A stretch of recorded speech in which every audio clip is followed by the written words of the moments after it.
Hello students, I am teacher Svetlana and in our today's lecture, we will learn about vaccination, structure of antibody, formation of antigen-antibody complex and antigens on blood cells, which is covered in the chapter Human Health and Diseases. So let's start. Vaccination. Students, administration of vaccine, that is inactivated pathogen or antigenic protection of a particular pathogen. To protect against that particular pathogen is called as vaccination. So basically we administer the inactivated pathogen or its antigenic component into our body so that our immune system can recognize it and retain a memory of it, so that when it actually encounters the pathogen, it is having enough uh, antibodies generated to target the pathogen. Vaccination is basically a way to teach the immune system as to how to recognize and eliminate pathogenic organism. That way, body is always prepared if you are ever exposed. Student, the body's immune system helps us to protect against pathogen that causes infection. It is an efficient system most of the times. It either keeps the microorganism out or tracks them down and gets rid of them. However, some pathogens can overwhelm our immune system. So when this happens, it can cause serious illness. The pathogens most likely to cause problems are the ones the body does not recognize, and hence you use your vaccine to sensitize your immune system. So that's how you prepare your body to fight when there is an actual encounter with the disease causing antigen. So vaccinations are important form of primary prevention that can protect people from getting sick. Vaccination has allowed us to control diseases like measles, polio, tetanus and whooping cough that once threatened many lives. It's important that as many people as possible get vaccinated. Vaccination don't just protect individual. When enough people are vaccinated, it also helps to protect the entire society. So the next question that arises is vaccination safe? Vaccines are considered to be safe. They are rigorously tested and go through many rounds of study, examination and research before they are used for general public. Extensive research and evidence show that vaccines are safe. Their side effects are rare and typically mild. So here is a small overview of how the vaccine works. You take a weak or a dead form of the germ that is introduced. This sparks your immune response to develop antibodies that remember the germ, and finally the antibodies can fight the germ if it invades again. Now students, let us have a look at the structure of antibodies. Antibodies are glycoproteins which are highly specific to specific antigen. These are known as immunoglobulins, also called as Igs, which are produced in response to antigenic stimulation. Antibodies are produced by plasma cells, which in turn are formed by B lymphocytes. The mature plasma cells produce antibodies at an extremely rapid rate, that is about 2000 molecules per second. So now we will have a look at the structure of this antibody. Antibody is a Y-shaped molecule. Each immunoglobulin molecule is made up of 4 polypeptide chains. These are 2 heavy or edge chains and 2 light chains. Have a look at this image here. This is your Y-shaped structure of the molecule. There are 2 chains which are called as heavy chains and 2 light chains. These here are your 2 heavy chains and the smaller ones are your 2 light chains. The 4 polypeptide chains are held together by disulfide bonds. Can you see here this SS bond that is present between the 2 chains? Yes, it is held here together by disulfide bond. The region holding together the arm and the stem of the antibody is termed as the hinge region. So this region here is your hinge region, which is holding the arms and the stem together. Each chain of the antibody includes 2 distinct regions, the variable region and the constant region. Have a look at the image here again. This here is the variable region and this is the constant region. Variable region constitutes the antigen binding site called as the paratope. Here is your antigen binding site, which is called as the paratope. This part of the antibody recognizes and binds to specific antigen to form an antigen-antibody complex.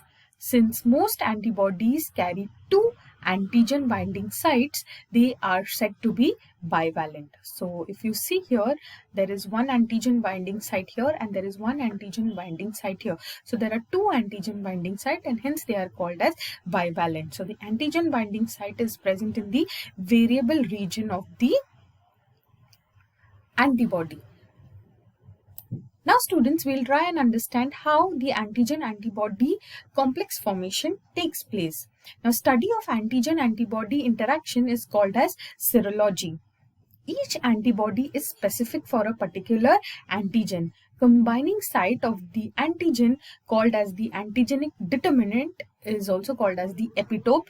It reacts with the corresponding antigen binding site of the antibodies called as the paratope. Have a look at this image here. Here you have, this is your antigen and these are the antigenic determinants that are present. Now these determinants are called as the epitopes and the corresponding antigen binding site which will come and bind here is called as the paratope. Now, small variation in the variable region makes each antibody highly specific for a particular antigen. We just saw in the structure of the antibody that it has a small variable region. So this variable region with slight changes in it becomes highly specific for a specific kind of the antigen. Can you see here when the antigen is triangular, the shape of the paratope is also such a way that the triangle can fit in it. When the antigen is spherical shape, you can see that the paratope is also having a semicircle to fit in the spherical antigen. So it's highly specific. The variable region enables the antibody to recognize the specific antigen and bind to the specific antigen in a lock and key manner, forming an antigen-antibody complex. So when you have the antigen-antibody complex formation taking place, it's like a lock and key mechanism. It locks as a site forming this complex. Now students, we will have a look at the antigens present on the blood cell. There are several known antigens on the surface of the human red blood cells. These antigens give rise to different blood groups. There are many genetic determinant blood groups system like the ABO, RH, Duffy, KID, Lewis, P, MNS, Bombay blood group, etc. But the most commonly used blood grouping is the ABO blood grouping system. Now, what is exactly done in this ABO blood grouping? The A, B and O blood groups were discovered by Carl Landsteiner in 1900s. Later on, the blood group AB was discovered by Landsteiner's student De Castello and Sturley in 1902. Landsteiner was awarded the Nobel Prize for his discovery of human blood groups.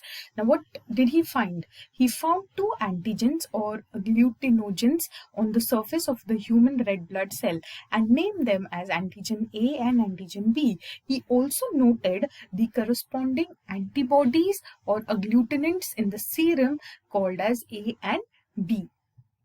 So this is the chart that he generated denoting the different blood groups and the antibodies that are present against them in the blood and the antigen present on the RBCs. Students, in the ABO system, the blood groups are determined by the presence or absence of the antigen A and antigen B. The blood group of person is classified into four groups: A, B, AB and O. Have a look at this image here. You can see this is type A. This is the antigen that is present on the RBCs.